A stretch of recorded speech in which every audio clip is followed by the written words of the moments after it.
And I am Max Hindle, and I am a hypnotist, and I help people rewire their mind to heal from anxiety and fears. Max, it's so nice to meet you. And I have a lot of questions about conversational hypnosis. I know that you're a huge success on YouTube and Instagram and also TikTok. So can you tell me a little bit about what exactly conversational hypnosis is? Yeah, 100%. So you've got the waking and sleeping hypnosis, and most people that see hypnosis see and sleep and like all the dramatic falling over and all that kind of stuff. But conversational hypnosis is usually eyes open, but then it ends up, some people end up closing their eyes and drifting off into like a complete trance state. Some people will sit there and just look like that. And the best way I can explain it is kind of like when someone daydreams, they go into that trance.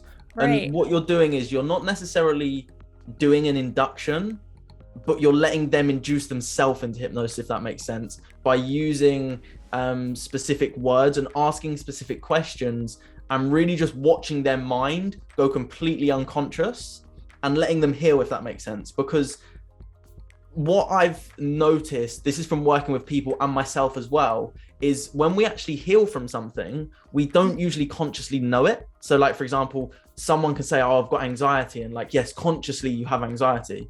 Subconsciously, your body is triggered by something, or there's something that's causing your body to react in an anxious way. So then I always say to people, and even to myself, what is the unconscious way of healing? For me, when I yawn, I heal dramatically. I don't know why. I still don't actually know what this is or what this means. But when I heal, if I'm doing like self-hypnosis, and I'll be sitting there and I'll be going, and I want to heal. I want to yawn, but I just can't yawn. And it's really weird. And then when I know the issue's solved is when I'm able to yawn. And that is the unconscious way of my body healing from a mental block, if that makes sense. So it's a kind of like trigger that you've set up unconsciously. Yeah. And I came across it, and then I set it as a trigger. Because what happened was I was battling something in my mind. I couldn't work out what it was. I didn't know the issue. Do you know what I mean? Like some people, we don't actually need to know the issue to let it go. Sometimes it makes sense to address the issue, and that's just dependent on the person. But then once you unconsciously release that, and for me, yawning is a purging exercise. It's literally, do you know what I mean? Like, right. itching. It's already like a very relaxing, just like natural thing that you do without thinking about it. So that's a really good choice of trigger. But that's the thing. I didn't choose it. My body chose it. Yeah. Right. Because then my conscious mind clocked onto it and said, yawning is healing. So whenever I yawn now, just even if I'm tired and I yawn, it just sets in a healing like energy into my body, because it's like, oh yeah, I'm healing. Don't know what from. Maybe I'm just tired, but I don't know. I'm just going to accept it and just sort of let it happen, if that makes sense. I love that. And so you said that like people would just randomly slip into trance during their sessions? Yeah, well, it's not random. I mean, it's deliberate. I like sort of, there's things that I ask and things that happen that then create the trance, if that makes sense. Interesting. So like, yeah. Do you say like there's an average around like how quickly somebody will like slip into trance while talking with you? Some people can literally in an instant, like I can ask one question and someone will just go. Right. And then you literally watch them, and obviously you're a hypnotherapist as well, and when you can watch in someone's face, their face may go a bit red, their eyes will just glaze over, and they just look like they just look zoned out, if that makes sense. And what you're looking for is that zoned out space, and then it's sort of just encouraging it as well, and being like, and what I learned from one of my mentors was one of the coaches, I went on one of his courses, and he calls it unconscious moments.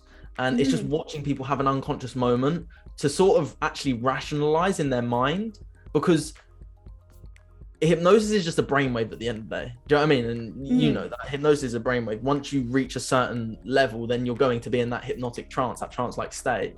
And if you can sort of put an awareness in that state of like an issue.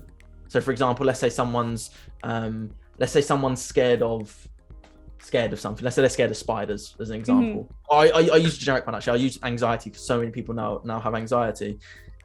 It's actually figuring out what is causing the anxiety. And then you realize in their mind, they're like, oh, I'm literally around people who don't value me. Because I could say that to them, but it doesn't compute. Like, do you know what I mean? Like, I could say to anyone, like, oh, you need to stop smoking. Yeah, I know.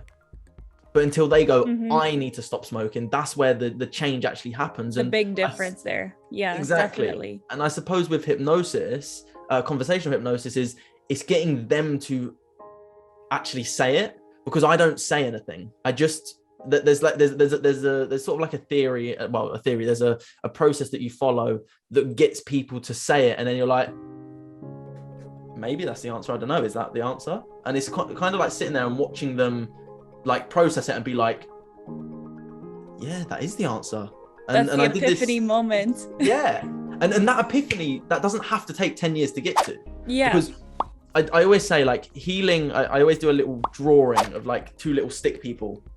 One is healed and one is not, or one is successful and one is not.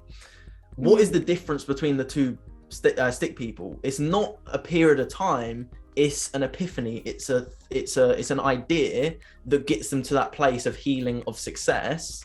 But that could take a day, that could take a year, that could take 10 years.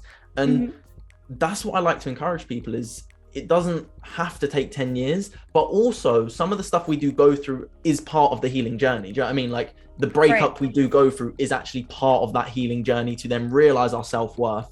Then, and it's taking, I suppose what it is just shifting the whole perspective on everything and looking at it from a whole different way of thinking. And like Wayne Dyer said, when you change the way you look at things, the things you look at change. And the same scenario you were looking at was like, I suppose, yeah, that's not at all what I thought about it.